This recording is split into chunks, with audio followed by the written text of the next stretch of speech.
Good morning पिला माने माई academy बा मो पाठशाला को तुम मान को स्वागत।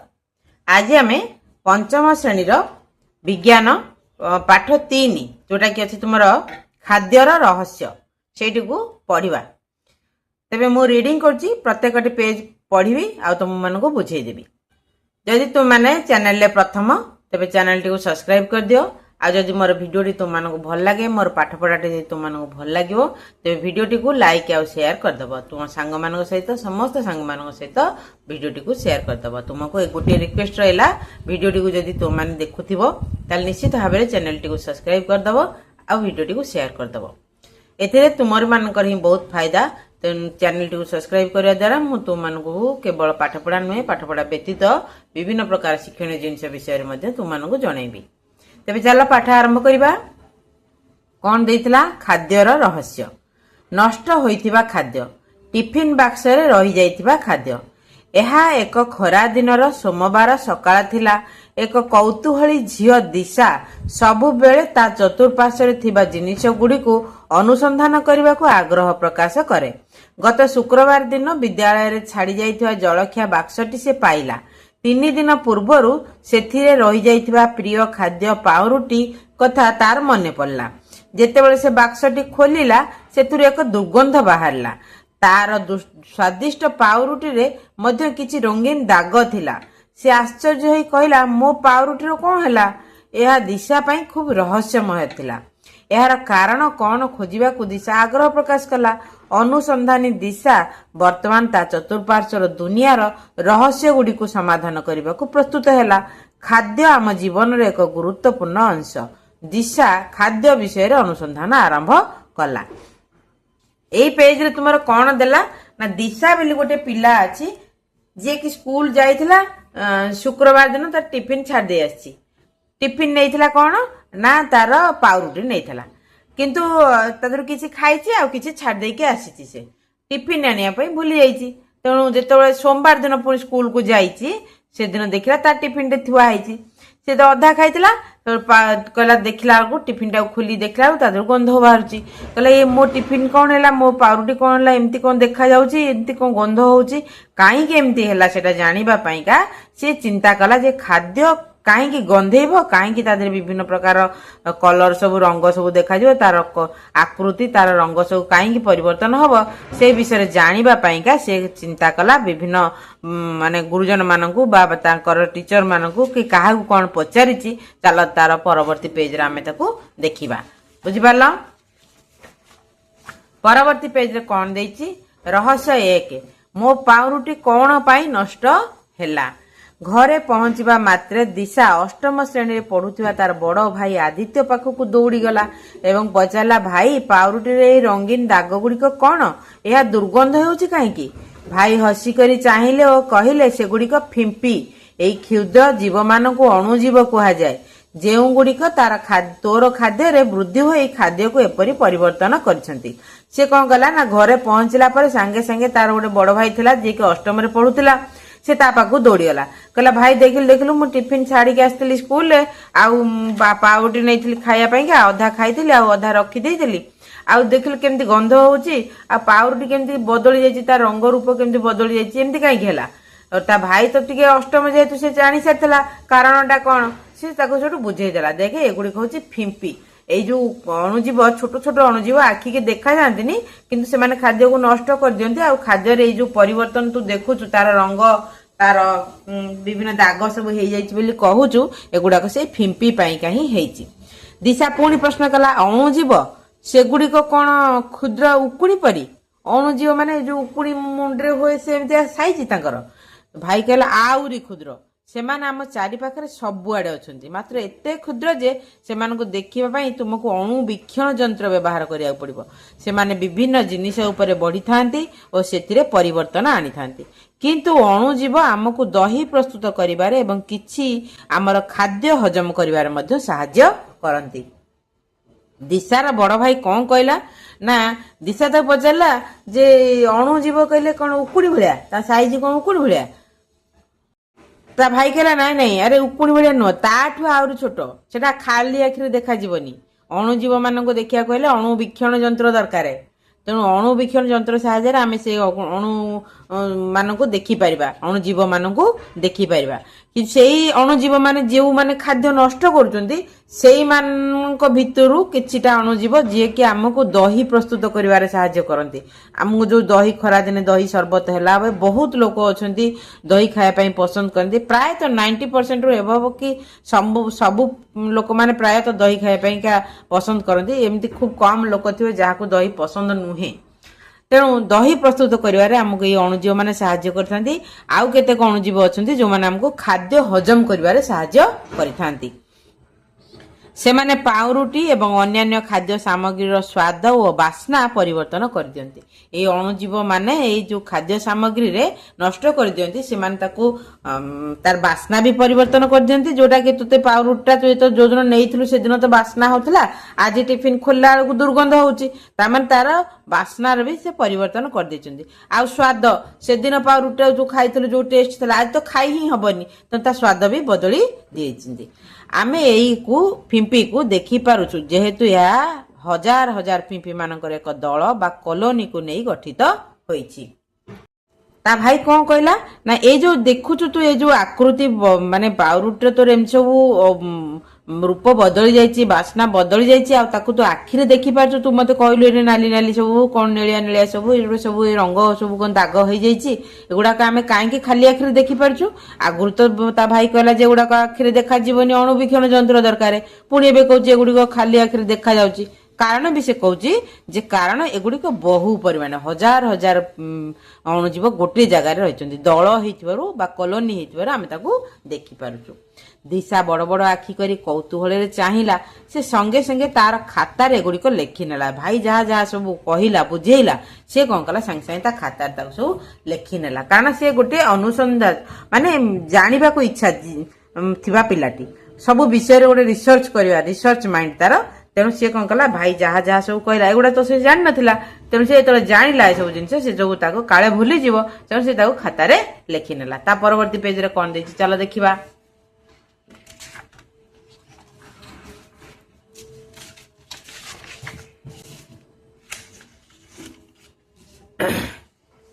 ଦେଖ ପରବର୍ତ୍ତୀ ପେଜରେ କଣ ଦେଇଛି, ଫଳାଫଳ 1 ଅଣୁଜୀବ ଆମ ଚତୁଃପାର୍ଶ୍ୱରେ ଥିବା ମୃତ୍ତିକା, ବାୟୁ, ଜଳ, ଉଦ୍ଭିଦ, ପ୍ରାଣୀ ଏବଂ ଆମ ଶରୀର ଭିତରେ ମଧ୍ୟ ଦେଖାଯାଆନ୍ତି। এই ଅଣୁ ମାନେ ବା ଏଇ ଅଣୁଜୀବ ମାନେ ଚାରି ପାଖରେ ଆମର ଅଛନ୍ତି। ପ୍ରତ୍ୟେକଟି ଜାଗାରେ ଆମର ସେ ମାଟି ହଉ, ପବନ ହଉ, ଜଳ ହଉ, ଗଛ ହଉ, ପଶୁ ହଉ, ପକ୍ଷୀ ହଉ, ଉଦ୍ଭିଦ ହଉ, ଏମିତିକି ଆମ ଶରୀର ଭିତରେ ମଧ୍ୟ ଅଣୁଜୀବ ମାନେ ଅଛନ୍ତି। ଚିନ୍ତା କର, ତୁମର କେବେ ପେଟ ଖରାପ ହୋଇଛି କି? ଏହାର କାରଣ କଣ ହୋଇପାରେ ତୁମେ ଜାଣିଛ କି? ତୁମେ କେବେ ଭୁଲ ବଶତଃ ନଷ୍ଟ ହୋଇଯାଇଥିବା ଖାଦ୍ୟ ଖାଇ ଦେଇଥିଲ କି? ତୁମ ଶରୀର ଅସୁସ୍ଥ ହୋଇଥିଲା କି? ଯଦି ହଁ, ତେବେ ସୁସ୍ଥ ହେବା ପାଇଁ ତୁମେ କଣ କରିଥିଲ? ଶ୍ରେଣୀରେ ତୁମର ଅଭିଜ୍ଞତାକୁ ବର୍ଣ୍ଣନା କର। ତୁମକୁ ଯଦି କୋଉଦିନ ପେଟ ଖରାପ ହେବ, ମାମା ଆଜି ପେଟ କାଟୁଛି ସ୍କୁଲ ଯିବିନି, ମାମା କହିବ କାହିଁ ତୋ ପେଟ କାଟିଲା? ତତେ ମୁଁ କାଲି କିଛି ଖାଇବାକୁ ଦେଇନଥିଲି, ଭଲ ଜିନିଷ ଘରେ ଯାହା ତିଆରି କରିଥିଲି ଖାଇବାକୁ ଦେଇଥିଲି, ତୁ ବାହାରୁ କିଛି ଖାଇଦେଇଛୁ କି? ଆଡୁ ସାଡୁ କିଛି ଖାଦ୍ୟ ଖାଇ ଦେଇଛୁ କି? ପେଟ କାହିଁ ଖରାପ ହେଲା? ଏମିତି ମାମା କୁହନ୍ତି ନା ନାଇଁ? ନଚେତ ତୁମେ ବି ଚିନ୍ତା କର, ଆରେ ମୁଁ ତ କାଲି କିଛି ଖାଇନଥିଲି, ମୁଁ ତ ମାମା ଦେଇଥିଲା ଭାତ ଡାଲି ସବୁ ଖାଇଛି, ଆଉ ତ କିଛି ସେମିତି ଖାଇନଥିଲି, ମୋ ପେଟ କାହିଁକି ଖରାପ ହେଲା? ଆଇଦର ତୁମେ ଚିନ୍ତା କରିବ ନିଜେ ନିଜେ, କିମ୍ବା ତୁମକୁ ମାମା ପ୍ରଶ୍ନ କରିବେ।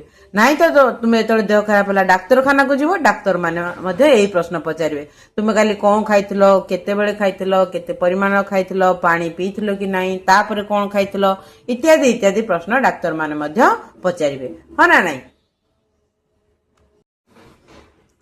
ତାପରେ ରହସ୍ୟ 2, କିଛି ଖାଦ୍ୟ ଶୀଘ୍ର ନଷ୍ଟ ହୋଇଯାଏ କାହିଁକି? ଦିନେ ଅପରାହ୍ନରେ ବିଲେଇ ପାଇଁ 2 ଦିନ ପୂର୍ବରୁ ଅଗଣାରେ ରଖାଯାଇଥିବା ପିଠାଟିକୁ ଦିଶା ଦେଖିଲା। ଏଥିରେ କିଛି ରଙ୍ଗୀନ ଦାଗ ଥିଲା, କିନ୍ତୁ 2 ମାସ ପୂର୍ବରୁ ତାର ଜେଜେମା ପ୍ରସ୍ତୁତ କରିଥିବା ଆଚାର ଏବେ ମଧ୍ୟ ନଷ୍ଟ ହୋଇନଥିଲା ଏବଂ ସୁସ୍ୱାଦୁ ଥିଲା, କାରଣ ସେଥିରେ ତେଲ ମିଶା ଯାଇଥିଲା। ଆଶ୍ଚର୍ଯ୍ୟ, ଦିଶା ଗୁଣୁଗୁଣୁ ହେଇ କହିଲା, କେତେକ ଖାଦ୍ୟ ଶୀଘ୍ର ନଷ୍ଟ ହୋଇଯାଏ ଏବଂ କେତେକ ଖାଦ୍ୟ ବହୁ ସମୟ ପର୍ଯ୍ୟନ୍ତ ଭଲ ରହେ କାହିଁକି? ଦେଖ ଏଠି ଆଉ ଗୋଟେ ଉଦାହରଣ ସେ ଦେଲା, ଆଉ ଗୋଟେ କଥା କହିଛି ଅଣୁଜୀବ ବିଷୟରେ, ଆଉ ଗୋଟେ କଥା କହିଛି ବା ଖାଦ୍ୟର ରହସ୍ୟ ବିଷୟରେ ଦିଶା ଆଉ ଗୋଟେ କଥା କହିଛି। କଣ ନା ସେ ଦେଖିଲା, ଦିନେ ଅପରାହ୍ନରେ ବିଲେଇ ପାଇଁ 2 ଦିନ ପୂର୍ବରୁ ଅଗଣାରେ ରଖାଯାଇଥିବା ପିଠାଟି, ବିଲେଇ ଖାଇବ ବୋଲି ଦିଆ ହେଇଥିଲା ପିଠା 2 ଦିନ ପୂର୍ବରୁ, ବିଲେଇ ତାକୁ ଖାଇଛି କି ଖାଇନି କି ଅଧା ଖାଇଛି, ସେଥିରେ ଦେଖିଲା ବେଳକୁ ସବୁ ଦାଗ, ସବୁ ରଙ୍ଗୀନ ଦାଗ ହେଇଯାଇଛି। ତାମାନେ ଖାଦ୍ୟଟା ନଷ୍ଟ ହେଇଯାଇଛି, ସେ ପିଠାଟା ନଷ୍ଟ ହେଇଯାଇଛି। ତା ଭାଇ ତ ତା ପୂର୍ବରୁ ସେଟାକୁ କହିଥିଲା ଯେ ଅଣୁଜୀବ ମାନଙ୍କ ଦ୍ଵାରା ଖାଦ୍ୟ ସବୁ ନଷ୍ଟ ହେଇଯାଏ, ତାଙ୍କର ସ୍ୱାଦ ଆଉ ତାର ରଙ୍ଗ ମଧ୍ୟ ବଦଳି ଯାଇଥାଏ ବୋଲି, ବାସ୍ନା ମଧ୍ୟ ବଦଳି ଯାଇଥାଏ ବୋଲି ସେ ତ ତା ଭାଇ ତାକୁ ବୁଝେଇ ଦେଇଥିଲା। ସେ ସେଇଟା ମନେ ପକେଇଲା, କହିଲା ଆଚ୍ଛା 2 ଦିନ ପୂର୍ବରୁ ପିଠାଟା ଥୁଆ ହେଇଥିଲା ବିଲେଇ ଖାଇବ ବୋଲି ନଷ୍ଟ ହେଇଗଲା, ଆଉ ଜେଜେମା ଯୋଉ ଆଚାର ଦେଇଥିଲା 2 ମାସ ପୂର୍ବରୁ ସେ ତ ପ୍ରସ୍ତୁତ କରିଥିଲା, ସେ ତ ଏବେ ଭଲ ଲାଗୁଛି। କାହିଁକି ନା ସେଥିରେ ତେଲ ଥିଲା, ପ୍ରିଜର୍ଭେଟିଭ ବା ତାକୁ ସୁରକ୍ଷା ଦେବା ପାଇଁକା, ଆଚାରଟିକୁ ସୁରକ୍ଷିତ ରଖିବା ପାଇଁ ସେଥିରେ ତେଲ ଦିଆଯାଇଥିଲା। ତେଲ ହଉଛି ଗୋଟେ ପ୍ରିଜର୍ଭେଟିଭ। ତେଣୁ ସେଇଟାକୁ ସେ ମନେ ମନେ ନିଜେ ନିଜେ ଗୁଣୁଗୁଣୁ ହେଇ କହିଲା, କେତେକ ଖାଦ୍ୟ ନଷ୍ଟ ହୋଇଯାଏ ଆଉ କେତେକ ଖାଦ୍ୟ ବହୁତ ସମୟ ପର୍ଯ୍ୟନ୍ତ ଭଲ ରହେ, କାହିଁକି? ତାପରେ ଖାଦ୍ୟ ନଷ୍ଟ ହେବାର କାରଣ କଣ ହୋଇପାରେ ବୋଲି ତୁମେ ଭାବୁଛ? ଏଇ ପ୍ରଶ୍ନର ଉତ୍ତର ତା ପୂର୍ବରୁ ତା ଭାଇ ଦେଇ ସାରିଛି। ତେଣୁ ତୁମେ ଏଇ ପ୍ରଶ୍ନର ଉତ୍ତରଟିକୁ ତୁମେ ସେଇଟା ହିଁ ଲେଖିବ। ଯଦି ନ ଲେଖିପାରୁଛ ତାହେଲେ ଏ ପ୍ରଶ୍ନର ଉତ୍ତର ଯେତେବେଳେ ମୁଁ ଏ ବିଷୟର ଉତ୍ତର କରିବି, ପ୍ରଶ୍ନ ଉତ୍ତର କରିବି, ସେତେବେଳେ ତୁମମାନଙ୍କୁ ଏ ପ୍ରଶ୍ନର ଉତ୍ତର ମଧ୍ୟ ଲେଖିଦେବି, ତୁମମାନେ ସେଇଟିକୁ ଲେଖିନେବ। ତାପରେ କଣ ଦେଇଛି ଚାଲ ଦେଖିଦବା। ଦିଶା ତା ଭାଇ ପାଖକୁ ଫେରିଗଲା ଏବଂ ପଚାରିଲା, ଏଇ ଅଣୁଜୀବ ମାନଙ୍କର ବୃଦ୍ଧି ପାଇଁ କଣ ଆବଶ୍ୟକ? ଏଇ ଅଣୁଜୀବ ମାନେ କୋଉ ପରିସ୍ଥିତିରେ ବୃଦ୍ଧି ପାଆନ୍ତି, କାହିଁକି ଏମାନଙ୍କର ବୃଦ୍ଧି ଘଟେ, କୋଉ ପରିସ୍ଥିତିରେ ବୃଦ୍ଧି ପାଏ? ତେଣୁ ସେ ତା ଭାଇ ତାକୁ ସେଇଟା ପ୍ରଶ୍ନ ପଚାରିଲା। ଭାଇ ଉତ୍ତର ଦେଲା, ଅଣୁଜୀବ ମାନଙ୍କର ବୃଦ୍ଧି ପାଇଁ ଆର୍ଦ୍ରତା, ବାୟୁ ଏବଂ ଉପଯୁକ୍ତ ତାପମାତ୍ରା ଆବଶ୍ୟକ। ଏଗୁଡ଼ିକ ମଧ୍ୟରୁ ଯେକୌଣସି ଗୋଟିଏର ଅନୁପସ୍ଥିତିରେ ଏମାନଙ୍କ ବୃଦ୍ଧିକୁ ଆମେ ରୋକିପାରିବା। ପ୍ରତ୍ୟେକ ଜୀବ ବଞ୍ଚିବା ପାଇଁ ବାୟୁ ଓ ଜଳ ଆବଶ୍ୟକ କରନ୍ତି। ହଁ ନା ନାଇଁ? ଆମେ ବି ତ ବଞ୍ଚିବା ପାଇଁକା ବାୟୁ ଆଉ ଜଳ ଆବଶ୍ୟକ କରୁଛୁ ନା ନାଇଁ? ପିଇବା ପାଇଁକା ଜଳ ଆବଶ୍ୟକ କରୁଛୁ, ଆଉ ନିଶ୍ୱାସ ପ୍ରଶ୍ୱାସ ନେବା ପାଇଁକା ବାୟୁ ଆବଶ୍ୟକ କରୁଛୁ।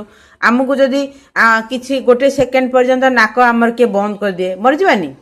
ଆଉ କିଛି ସମୟ ବା ଦିନେ 2 ଦିନ ପର୍ଯ୍ୟନ୍ତ ଆମେ ଯଦି ପାଣି ନ ପିଇବା ମରିଯିବା ନା ନାଇଁ? ତେଣୁ ସେ କହୁଛି ପ୍ରତ୍ୟେକ ଜୀବ ବଞ୍ଚିବା ପାଇଁ ଜଳ ଆଉ ବାୟୁ ଆବଶ୍ୟକ କରନ୍ତି। ତେଣୁ ଅଣୁଜୀବ ମାନେ ମଧ୍ୟ ବଞ୍ଚିବା ପାଇଁ ଜଳ ଆଉ ବାୟୁ ଦରକାର। ତାଙ୍କୁ ଯୋଉ ପରିମାଣର, ଯୋଉ ପରିସ୍ଥିତିରେ ଆର୍ଦ୍ରତା ହଉ, ବାୟୁ ହଉ ବା ଉପଯୁକ୍ତ ତାପମାତ୍ରା ତାଙ୍କ ବଢିବା ପାଇଁକା ଦରକାର, ଯଦି ତାଙ୍କୁ ମିଳିଗଲା ସେଇଭଳି ଜାଗାରେ ଅଣୁଜୀବ ମାନେ ବୃଦ୍ଧି ପାଇଯିବେ। ବୁଝିପାରୁଛ? ତାପରେ କଣ ହେଲା ଫଳାଫଳ 2। ଆମ୍ଭେମାନେ ଅଣୁଜୀବ ମାନଙ୍କୁ ଜଳ ଓ ବାୟୁ ଠାରୁ ଦୂରେଇ ରଖିବା ଉଚିତ। ତାମାନେ ଦେଖ, ଯଦି ଗୋଟେ ଶୁଖିଲା ଜିନିଷ, ଏକଦମ ଡ୍ରାଏ, ସୂର୍ଯ୍ୟ କିରଣରେ ଥୁଆ ହେଇଥିବା ଜିନିଷ, ସେଥିରେ କେବେ ଅଣୁଜୀବ ମାନେ ବୃଦ୍ଧି ପାଇପାରିବେ ନାହିଁ, କାରଣ ସେଟା ପୁରା ଟେମ୍ପରେଚର ତାର ବା ତାପମାତ୍ରା ବହୁତ ଅଧିକ ଥାଏ। ଅଣୁଜୀବ ମାନେ ବୃଦ୍ଧି ପାଇପାରିବେ ନାହିଁ, ବରଂ ଯଦି ବି ଥିବେ ଅଣୁଜୀବ ସେଠି ମରିଯିବେ। କିନ୍ତୁ ଯଦି ସନ୍ତସନ୍ତିଆ ଜାଗା ବା ଓଦାଳିଆ ଜାଗା ଅଛି, ତାହେଲେ ସେଠି ଅଣୁଜୀବ ମାନେ ବୃଦ୍ଧି ପାଇବାର ସମ୍ଭାବନା ଥାଏ। ତେଣୁ ସେ କହୁଛି ଯେ ଆମ୍ଭେମାନେ ଅଣୁଜୀବ ମାନଙ୍କୁ ଜଳ ଆଉ ବାୟୁ ଠାରୁ ଦୂରେଇ ରଖିବା ଦରକାର। ଯଦି ଜଳ ହେଲା ତାହେଲେ ଅଣୁଜୀବ ମାନେ ବୃଦ୍ଧି ପାଇବେ, ବାୟୁ ମଧ୍ୟ ଯଦି ରହିଲା, ଆର୍ଦ୍ରତା ରହିଲା, ଓଦାଳିଆ ରହିଲା, ତାହେଲେ ମଧ୍ୟ ଅଣୁଜୀବ ମାନେ ବୃଦ୍ଧି ପାଇବେ। ତାହେଲେ ଖାଦ୍ୟକୁ ଆମେ କେମିତି ସଂରକ୍ଷଣ କରିବା? ରହସ୍ୟ 3, ଆମେ ଆମର ଖାଦ୍ୟକୁ ନଷ୍ଟ ହେବାରୁ କିପରି ରକ୍ଷା କରିପାରିବା? ସନ୍ଧାନୀ ଦିଶା ଘରେ ଉତ୍ତର ଖୋଜିବା ପାଇଁ ନିଷ୍ପତ୍ତି ନେଲା। ଏ ପ୍ରଶ୍ନର ଉତ୍ତର ସେ ତା ନିଜ ଘରୁ ଖୋଜିକି ବାହାର କରିବ ବୋଲି ନିଷ୍ପତ୍ତି ନେଲା। କେମିତି ଖୋଜିଲା? ନା ଶୁଖାଇବା ଏବଂ ଶୁଷ୍କ ରଖିବା। ଦିଶା ତାର ମା ଏବଂ ବାପାଙ୍କୁ ଏକ ମସିଣା ଉପରେ ଖରାରେ ଲଙ୍କା ଶୁଖାଉଥିବାର ଦେଖିଲା।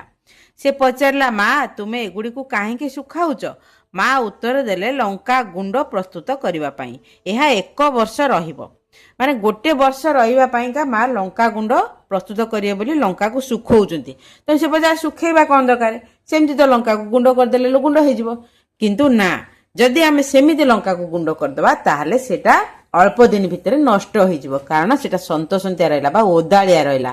କିନ୍ତୁ ଯଦି ଆମେ ଲଙ୍କାକୁ ଭଲ ଭାବରେ ଖରାରେ 3-4 ଦିନ ପର୍ଯ୍ୟନ୍ତ ଟାଣ ଖରାରେ ଶୁଖେଇକି ତାପରେ ଗୁଣ୍ଡ କରିବା, ତାକୁ ଆମେ ବର୍ଷକ ପର୍ଯ୍ୟନ୍ତ ସୁରକ୍ଷିତ ଭାବରେ ରଖିପାରିବା। ତା ଦେହରେ ଫିମ୍ପି ମାରିବ ନାହିଁ ବା ଏଇ ଅଣୁଜୀବ ମାନଙ୍କର ବୃଦ୍ଧି ଘଟିବ ନାହିଁ। ଦେଖ, ତାଙ୍କ ବାପା ଆଉ ମା ଲଙ୍କା ସବୁ ଶୁଖଉଛନ୍ତି, ସେ ଯାଇକି ପଚାରୁଛି। ଯେହେତୁ ପିଲାଟିର ଜାଣିବାର ଇଚ୍ଛା ଅଛି, ତେଣୁ ସେ ସବୁ ବିଷୟ ପ୍ରଶ୍ନ ଉଠିଲା ମାତ୍ରେ ତା ମନରେ ସବୁବେଳେ ପ୍ରଶ୍ନ ଆସେ। ତେଣୁ ସେ ପ୍ରଶ୍ନ ଗୁଡ଼ିକର ସମାଧାନ ପାଇଁକା ସେ ତାର ଘରର ଗୁରୁଜନ ହଉ ବା ବାହାର ଟିଚର ମାନଙ୍କୁ ହଉ ବା ଯାହାକୁ ଚାହିଁଲେ ସେ ତାକୁ ପଚାରିକି ବୁଝି ନିଏ। ବୁଝିପାରିଲ? ତା ପରବର୍ତ୍ତୀ ପେଜରେ କଣ ଦେଲା? ଫଳାଫଳ 3 ଖରାରେ ଶୁଖାଇବା ଦ୍ୱାରା ଲଙ୍କାରୁ ଜଳୀୟ ଅଂଶ ଦୂର ହୁଏ। ଜଳୀୟ ଅଂଶ ବିନା ଅଣୁଜୀବ ମାନଙ୍କର ବୃଦ୍ଧି ହୁଏ ନାହିଁ। ଯୋଉଟା କି ମୁଁ ଟିକିଏ ପୂର୍ବରୁ ତୁମମାନଙ୍କୁ କହିଲି, ଯଦି କୌଣସି ଜିନିଷ ଓଦାଳିଆ ରହିଲା ତାହେଲେ ସେଠି ଅଣୁଜୀବ ମାନଙ୍କର ବୃଦ୍ଧି ହେବାର ସମ୍ଭାବନା ଯଥେଷ୍ଟ ଅଧିକ ଅଛି। ତେଣୁ ଯଦି ଆମେ ଲଙ୍କାକୁ ନ ଶୁଖେଇବା ତାହେଲେ ଲଙ୍କାରେ ଥିବା ଜଳୀୟ ଅଂଶ ଅଣୁଜୀବ ମାନଙ୍କୁ ବଢିବାରେ ସାହାଯ୍ୟ କରିବ ଆଉ ଲଙ୍କାକୁ ନଷ୍ଟ କରିଦେବ। ତାର ସ୍ୱାଦ ନଷ୍ଟ ହେଇଯିବ, ତାର ରଙ୍ଗ ନଷ୍ଟ ହେଇଯିବ, ତାକୁ ଖାଦ୍ୟ ଯୋଗ୍ୟ ରଖିବ ନାହିଁ। ତେଣୁ ଦିଶାର ମା ବାପା ମାନେ ଲଙ୍କାକୁ ଗୁଣ୍ଡ କରିବା ପୂର୍ବରୁ ଶୁଖେଇକିରି ଗୁଣ୍ଡ କରିବା କଥା ତାକୁ ବୁଝେଇ ଦେଲେ। ଯେହେତୁ ଏଗୁଡିକ ସବୁ ଆମକୁ ବର୍ଷ ସାରା ବ୍ୟବହାର କରିବାକୁ ପଡେ, କିନ୍ତୁ ବା ବର୍ଷ ସାରା ଆମେ ଏଗୁଡିକୁ ଖାଦ୍ୟ ଭାବେ ଗ୍ରହଣ କରିଥାଉ, କିନ୍ତୁ ଆମକୁ ପ୍ରସ୍ତୁତ କରିବା ପାଇଁକା ଖରା ଦିନ ହିଁ ଉପଯୁକ୍ତ ଦିନ। ଖରା ପ୍ରଚଣ୍ଡ ଖରା ହଉଥିବା ସମୟରେ ଶୁଖୁଆକୁ ଶୁଖାଯିବ, ବଢିକି ଶୁଖାଯିବ, ଆଉ ଏଗୁଡିକ ହେଲା ବୋଧେ ବାଦାମ ବୁଡୁ ଶୁଖାଯିବ, ଆଉ ଆଚାର, ଏସବୁକୁ ଖରାରେ ଭଲ ଭାବରେ ଶୁଖେଇକି ରଖିଲେ ଆମେ ବର୍ଷ ସାରା ତାକୁ ଖାଇପାରିବା। ନଚେତ ତା ଦେହରେ ଯଦି ଜଳୀୟ ଅଂଶ କୋଉଥିରେ ବି ରହିଗଲା ତାହେଲେ ଏଇଟା ନଷ୍ଟ ହେଇଯିବ, ନିଶ୍ଚିତ ଭାବରେ ଏଗୁଡା ନଷ୍ଟ ହେଇଯିବ। ନଷ୍ଟ ନ ହୋଇ ବର୍ଷ ସାରା ରହିବା ପାଇଁ ଅନ୍ୟ କେଉଁ ଜିନିଷ ଗୁଡିକ ଖରାରେ ଶୁଖାଯାଏ ଏଗୁଡିକ ଦେଲା। ତାପରେ ଦେଲା କାର୍ଯ୍ୟ 1। ଆମ୍ବରୁ କେଉଁ କେଉଁ ଜିନିଷ ବା କେଉଁ ଜିନିଷ ତିଆରି କରି ତାହାକୁ ଅଧିକ ସମୟ ପାଇଁ ବ୍ୟବହାର କରାଯାଇ ପାରିବ, ତଳେ ଦିଆଯାଇଥିବା ସ୍ଥାନରେ ନାମ ଲେଖ। ଦେଖ ଏଗୁଡିକ ଆମ୍ବର ଚିତ୍ର। ଏଠି କେତେଟା ଘର ଦେଇଛି? 1 2 3 4 5 6, ତା ଦେହରୁ ଗୋଟେ ଦେଇଛି ଆଚାର, ଆଉ 5ଟା ତୁମେ ଲେଖିବ। ଗୋଟିଏ କଣ ହେଇପାରିବ? ଆମ୍ବର ଜେଲି ହେଇପାରିବ, ଆମ୍ବୁଲ ହେଇପାରିବ, ଆଉ କଣ ଆମ୍ବରୁ ପ୍ରସ୍ତୁତ ଆମର ଆମଚୁର ପାଉଡର ହେଇପାରିବ, ଆଉ କଣ ହେଇପାରିବ? ଆମ୍ବର ଯୋଉ ପାମ୍ପଡ, ଆମ୍ବର ପାମ୍ପଡ ତିଆରି ହେଇପାରିବ, ଆଉ ଆମ୍ବର ଯୋଉ ଜୁସ୍ ପାଉଡର ପାଇଁକା ପ୍ରିମିକ୍ସ ମଧ୍ୟ ପ୍ରସ୍ତୁତ ହେଇପାରିବ। ଏଗୁଡିକ ତୁମମାନେ ନିଜେ ନିଜେ ଲେଖିପାରିବ। ତା ସହିତ ଆମ୍ବରୁ ଅନେକ ଜିନିଷ ପ୍ରସ୍ତୁତ କରାଯାଇ ପାରିବ। ମୁଁ ଏଇ ଆମ୍ବରୁ ପ୍ରସ୍ତୁତ ବହୁତ ଗୁଡିଏ ଜିନିଷ, ମୋର ଆଉ ଗୋଟେ ୟୁଟ୍ୟୁବ ଚ୍ୟାନେଲ ଅଛି ମନୋଜା ମାଇ ଷ୍ଟୋରିଜ, ସେଥିରେ ଆମ୍ବରୁ ପ୍ରସ୍ତୁତ ଅନେକ ଜିନିଷ ମୁଁ ସେଥିରେ ଦେଖେଇଛି। ଯଦି ତୁମମାନେ ଚାହିଁବ ସେଇ ଚ୍ୟାନେଲଟିକୁ ମଧ୍ୟ ତୁମମାନେ ଦେଖିପାରିବ, ଯାହାର ନାଁ ହଉଛି ମନୋଜା ମାଇ ଷ୍ଟୋରିଜ। ବୁଝିପାରୁଛ? ତେଣୁ ଏଗୁଡିକ ତୁମମାନେ ଲେଖିନବ। ଏ କେବଳ 6ଟା ଦେଇଛି, ଏଥିରୁ ଆମ୍ବରୁ ପ୍ରସ୍ତୁତ ଜିନିଷ ମିନିମମ୍ 10-15ଟାରୁ କମ ହବନି, 15ଟାରୁ କମ ହବନି ଆମ୍ବରୁ ଆମେ ପ୍ରସ୍ତୁତ କରିକି ବର୍ଷ ସାରା ପାଇଁକା ଆମେ ରଖିଥାଉ। ବୁଝିପାରିଲ? ତା ପରବର୍ତ୍ତୀ ପେଜ କଣ ଦେଇ ଚାଲ ଦେଖିଦବା। ଏକ ଟମାଟୋ ନିଅ, କାର୍ଯ୍ୟ 1 2 ଏଟା। ଏକ ଟମାଟୋ ନିଅ ଏବଂ ଏହାକୁ ପତଳା କରି କାଟ। 2 ନମ୍ବର ଦେଲା ଟମାଟୋର ଖଣ୍ଡ ଗୁଡିକୁ ଖରା ପଡୁଥିବା ଏକ ସ୍ଥାନରେ ଏକ ଟ୍ରେରେ ରଖ। 3 ନମ୍ବର କିଛି ଦିନ ପରେ ଟମାଟୋର ତୁମେ କଣ ପରିବର୍ତ୍ତନ ଲକ୍ଷ୍ୟ କର? ଟମାଟୋ ଭଳି ଜିନିଷ ଗୁଡିକୁ ସଂରକ୍ଷଣ କରିବାର କୌଣସି ଉପାୟ ତୁମେ ଚିନ୍ତା କରିପାରୁଛ କି? ହଁ, ନିଶ୍ଚିତ ଭାବରେ ଟମାଟୋକୁ ତୁମମାନେ ପତଳା କରି କାଟିକି ଯଦି ଖରାରେ ଶୁଖେଇଦବ ତାହେଲେ ତାକୁ ଗୁଣ୍ଡ କଲା ପରେ ଟମାଟୋର ପାଉଡର ପାଇପାରିବ। ଶୁଖେଇ ସାରିକି ଟମାଟୋର ବି ଆଚାର ବନାଯାଏ, ଟମାଟୋରୁ ଜୁସ୍ ବନାଯାଏ, ଯୋଉଟା କି ଆମେ ବର୍ଷ ସାରା ଟମାଟୋ ସସ୍ ବୋଲି ଖାଉ, ତାକୁ ମଧ୍ୟ ଆମେ ପ୍ରସ୍ତୁତ କରିପାରିବା ଏଇ ଟମାଟୋ। ତେଣୁ ଟମାଟୋକୁ ଆମେ ଖାଦ୍ୟ ପାଇବା ପାଇଁ, ଖାଦ୍ୟ ଉପଯୋଗୀ କରିବା ପାଇଁ ବିଭିନ୍ନ ଉପାୟରେ ଆମେ ସଂରକ୍ଷିତ କରିକି ରଖିଥାଉ ଟମାଟୋକୁ। ଯେହେତୁ ଟମାଟୋ କେବଳ ଶୀତ ଦିନେ ପ୍ରଚୁର ପରିମାଣରେ ମିଳିଥାଏ, କିନ୍ତୁ ଅନ୍ୟ ଦିନେ ଖୁବ କମ ପରିମାଣ, ଯୋଉଟା କି ଆମ ଅଞ୍ଚଳରେ ହୁଏ ନାହିଁ, ଅଲଗା ଅଞ୍ଚଳରୁ ଆସିକି ଆମ ଅଞ୍ଚଳରେ ବିକ୍ରି ହୁଏ ଆଉ ଆମେ ତାକୁ ଖାଇଥାଉ। କିନ୍ତୁ ଆମେ ଯଦି ଚାହିଁବା ଟମାଟୋକୁ ସଂରକ୍ଷିତ କରି ରଖିବା ପାଇଁକା ତାକୁ ଆମେ ବିଭିନ୍ନ ଉପାୟରେ ରଖିପାରିବ, ଯେମିତିକି ଟମାଟୋ ଆଚାର, ଟମାଟୋ ପାଉଡର, ଆଉ ଟମାଟୋକୁ ଆମେ ଶୁଖେଇକି ଜାମ୍, ଜେଲି କିମ୍ବା ଆଚାର କରିକି ତାକୁ ମଧ୍ୟ ଆମେ ରଖିପାରିବା। ବୁଝିପାରୁଛ? କିନ୍ତୁ ଏ ସମସ୍ତ ଜିନିଷ ପାଇଁକା ଆମକୁ ସୂର୍ଯ୍ୟ କିରଣର ଆବଶ୍ୟକତା ଅଛି। ସମ୍ପୂର୍ଣ୍ଣ ଭାବରେ ଯଦି ସୂର୍ଯ୍ୟ କିରଣରେ ଏଗୁଡ଼ିକ ଜଳ ଶୂନ୍ୟ ହେଇଯିବ ବା ତାର ଜଳୀୟ ଅଂଶ ମରିଯାଇଥିବ ତାହେଲେ ଆମେ ତାକୁ ବର୍ଷ ସାରା ରଖିପାରିବା। ନଚେତ ଅଣୁଜୀବ ମାନେ ଏହାକୁ ନଷ୍ଟ କରିଦେବେ ଆଉ ତାକୁ ଆମେ ଖାଇପାରିବା ନାହିଁ, ଖାଦ୍ୟ ଉପଯୋଗୀ ସେଟା ହେଇପାରିବ ନାହିଁ। ବୁଝିପାରିଲ? ତାପରେ ଦେଲା ଆସ ପର୍ଯ୍ୟବେକ୍ଷଣ କରିବା। ଆଚାର ପ୍ରସ୍ତୁତି ଓ ତେଲ ମିଶ୍ରଣ। ରୋଷେଇ ଘରେ ଦିଶାର ଜେଜେମା କଞ୍ଚା ଆମ୍ବରେ ପ୍ରସ୍ତୁତ ଆଚାର ଥିବା ଏକ ଜାରରେ ସୋରିଷ ତେଲ ଢାଳୁଥିଲେ। ଆଚାରରେ କାହିଁକି ତେଲ ମିଶାଯାଏ? ଦିଶା ଉତ୍ସାହର ସହ ପଚାରିଲା। ଜେଜେମା ବୁଝାଇଲେ, ତେଲ ପାତ୍ର ମଧ୍ୟରେ ବାୟୁ ପ୍ରବେଶକୁ ରୋକି ଆଚାରକୁ ସୁରକ୍ଷିତ ରଖେ।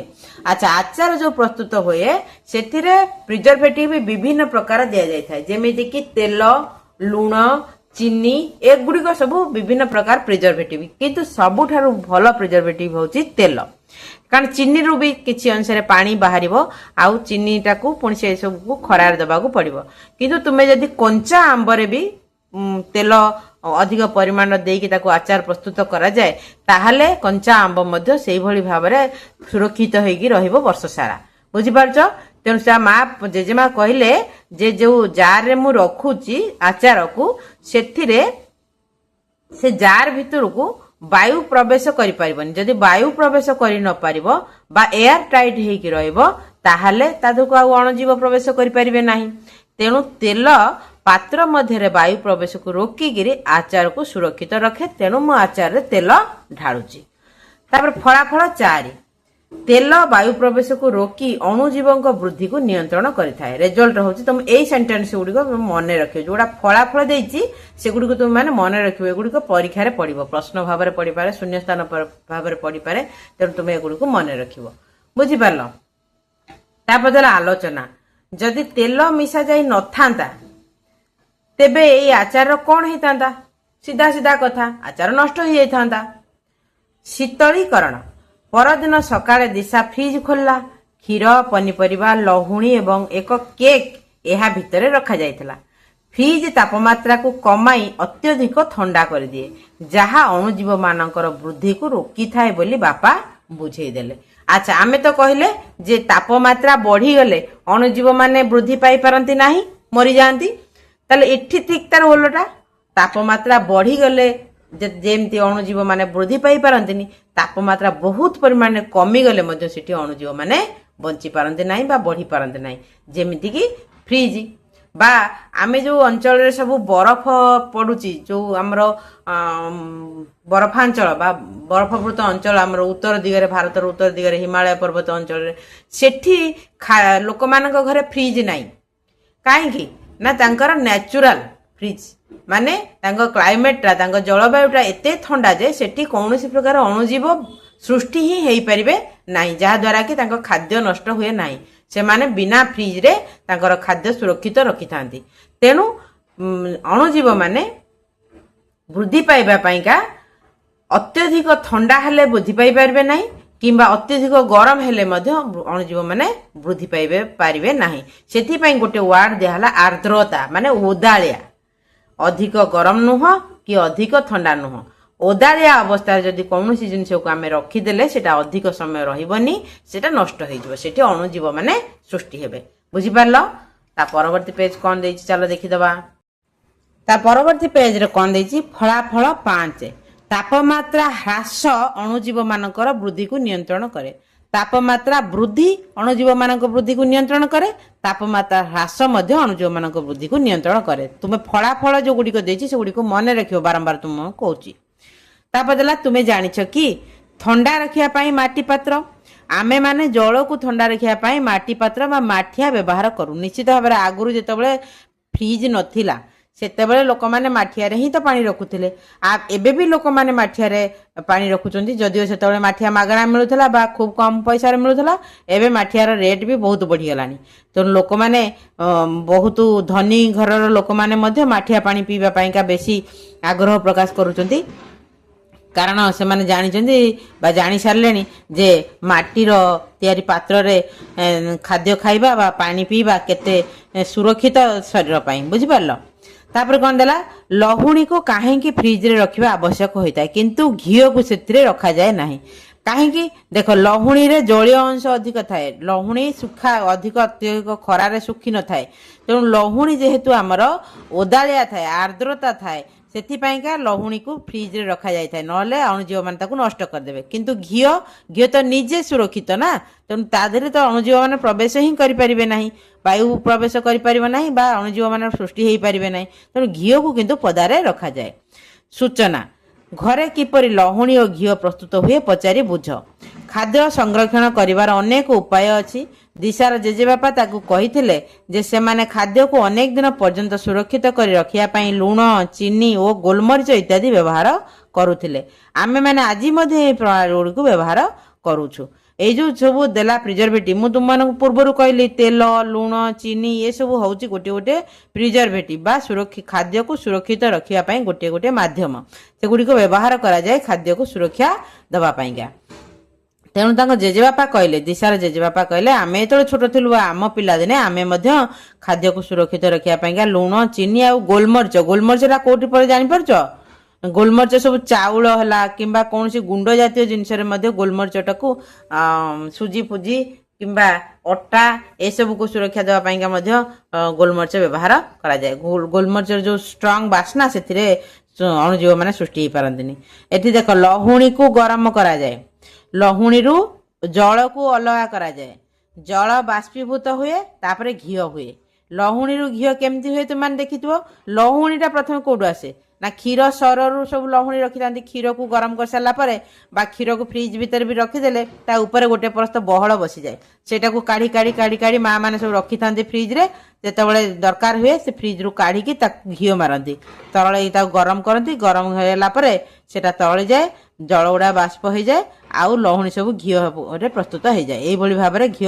प्रस्तुत करा जाए लहुणी रु तुमने घरे निश्चित भाव देखी मामा तुम जो क्षीर आसुव घर को क्षीर रु लहुणी सब काढ़ी फ्रिज रखती 2-4 दिन थे रखी सारा से लहुणी की गैस रे बसईदे से घी बाहर जाव बुझिपार एटा तुम न देखी तुम मामा को पचारदेव आ तुम मैंने निजे से समय उपस्थित रही देख केमती हूँ जिनसटा कार्य 3 घरे वयस्क मानकु तुम परिवार रे खाद्य संरक्षण अभ्यास विषय रे पचारि बुझ अति कम रे एपरि गोटे अभ्यास लेख जे घरे रेगुलर तुमे मामा को पचारि पारो बाबा को पचारि पारो जे माँ जे बापा घरे जो माने अछंती तांको पचारि बुझिबो जे खाद्य को संरक्षण करिवार जे कोनसे गोटे उपाय को अनेक उपाय तो एथि कहा सलानी केमिति आचार रे तेल दबो आउ घी को बा लहुणी को फ्रिज रे रखिबो एमती अनेक सुखिला लंका को भल भाव सुखेकी गुंड करिबो ए सब जिनस को तुमे तो जानी सारलनी ता व्यतीत अन्य जदि किछि